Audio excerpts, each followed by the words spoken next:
안녕하십니까 행복가족 여러분. 오늘은 여러분과 함께 약간 딱딱하긴 하지만 법정지상권이라는 것에 대해서 한번 알아보도록 하겠습니다. 잠깐 10분 투여하시면 피가 되고 살이 될 것이라고 생각합니다. 법정지상권이라고 할 때 법으로 정해진 지상에 대한 권리, 이게 바로 법정지상권이거든요. 그 지상에 있는 물건을 소유하는 것을 목적으로 해서 그 지상에 있는 그 토지 위를 사용하는 권리를 법정지상권이라고 합니다. 이 법정지상권은 법정지상권과 관습법상 법정지상권 두 가지로 나뉘고요. 법정지상권이 한번 이게 설정이 되었다고 하더라도 영원히 되는 것이 아니고요. 견고한 건물이나 수목, 나무 같은 것들은 30년의 법정지상권의 기간을 가지고요.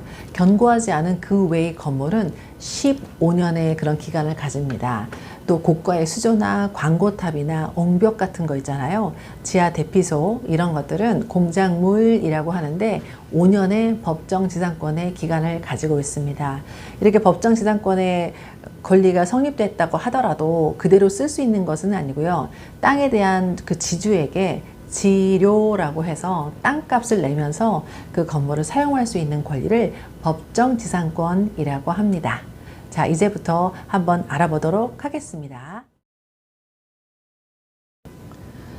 민법 제366조를 한번 읽어보도록 하겠습니다. 저당물의 경매로 인해서 토지와 그 지상 건물이 다른 소유자에게 속한 경우에 토지 소유자는 건물 소유자에 대하여 지상권을 설정한 것으로 봅니다. 그렇지만 지료는 당사자의 청구에 의하여 법원이 이를 정한다 라고 나와 있습니다. 한번 사례를 한번 생각해 보도록 하겠습니다. 어떤 김씨란 사람이 있어요. 이 김씨란 사람이 용인에 땅을 가지고 있었습니다. 땅과 그 위에 집을 본인 소유로 가지고 있었는데 용인의 땅값이 굉장히 많이 올랐잖아요. 용인 땅값이 많이 오르니까 반 정도는 팔아서 돈으로 쓰시고 그 집이 있는 그 아래 이 땅 일부분을 전체를 저당을 잡혀가지고 돈을 만들어서 10배, 100배 돈을 번다는 비트코인에다 투자를 했어요. 어떻게 됐습니까? 지금 굉장히 많이 내려갔잖아요. 그래서 결국에는 이 집이 쫄딱 망하게 됐어요. 경매라는 그런 과정을 통해서 새로운 소유자가 토지를 가지게 됐습니다. 이 토지에는 토지와 주인, 그 김씨가 토지와 그 건물을 가지고 있었지만 땅만 저당을 잡힌 경우였거든요. 그런데 새로운 사람이 와서 뭐라고 하냐면 건물 빨리 철거하세요 이렇게 말을 하는 거예요. 이런 경우에 법정지상권이 성립이 되면 어떻게 되죠? 견고한 건물인 경우에는 30년 동안 살 수 있습니다. 그리고 새로 다시 재기할 수 있거든요. 물론 땅에 대해서 지료는 내야 되지만, 그래서 이런 것들을 아는 거는 일상생활에서 그렇게 먼 것 같지만 그렇게 멀지도 않기 때문에 또 중요한 것 같습니다. 아까 같은 김씨의 경우에 어떻게 될지 한번 질문 한번 드려볼게요. 1번, 남의 땅에 서 있는 건물이 됐으니까 철거할 의무가 있다. 2번, 땅의 사용료만 되면 되고 철거하지 않아도 된다. 3번, 철거되더라도 버티고 사는 수밖에 없다. 답은 뭘까요? 결국 김씨는 건물을 철거하지 않아도 됩니다. 왜 그럴까요? 토지와 건물이 같은 사람의 소유였다가 나중에 토지 또는 건물 중에 하나라도 그 소유자를 달리하게 되었지만 법은 건물 소유자에게 일정한 권리를 인정해주고 있기 때문입니다. 이것을 법정지상권이라고 합니다.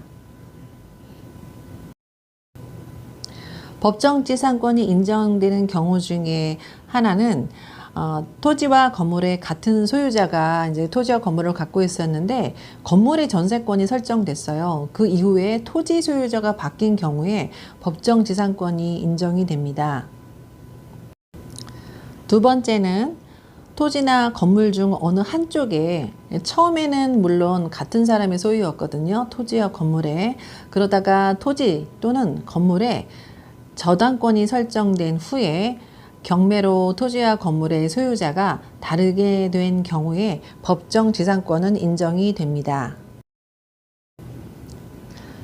법정지상권이 인정되는 세 번째의 경우는 같은 소유자였다가 어느 하나가 토지나 건물 중 어느 하나가 매매나 증여, 강제 경매 등으로 소유자가 다르게 된 경우를 말하는데 이를 특별히 관습법상 인정되는 법정 지상권이라고 부르고요. 이 권리는 토지와 건물이 동일인에게 속하였다가 매매나 기타의 원인으로 토지와 건물의 소유자가 달라지게 된 경우에 그 건물을 철거한다는 등 특약이 만약에 있으면 안 되지만 특약이 없는 한 건물 소유자는 관습법적으로 등기 없이 당연히 취득한다는 지상권을 의미하게 됩니다.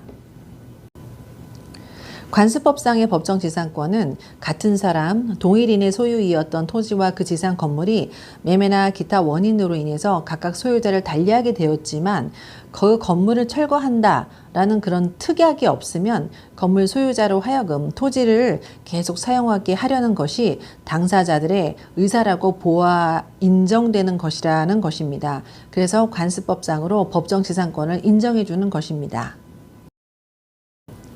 첫 번째 보시는 사례는 토지를 A가 샀어요. 그 이후에 A가 토지 위에다가 건물을 지었습니다.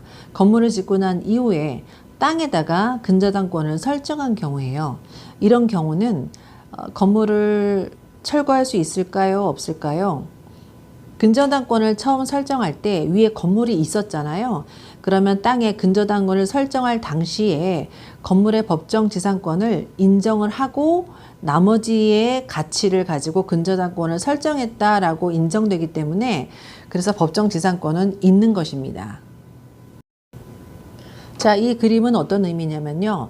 A씨가 땅을 샀어요. 그런데 땅에 근저당권이 있었어요. 근저당권 설정한 이후에 그 위에다가 건물을 지었습니다. 그리고 이게 경매로 넘어갔거든요.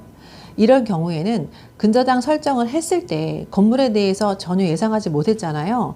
그렇기 때문에 그 설정자가 은행이겠죠. 설정자가 새로 지은 건물 때문에 불이익을 당하는 것을 방지하기 위해서 법정 지상권은 성립하지 않습니다. 자, 그러면 법정 지상권을 따지기 위해서는 저당권이나 근저당권이 설정되는 그 시점에 건물이나 토지 소유자가 동일인이었나 아니었나를 알아봐야 되잖아요. 그러기 위해서 어떤 서류를 떼봐야 될까요?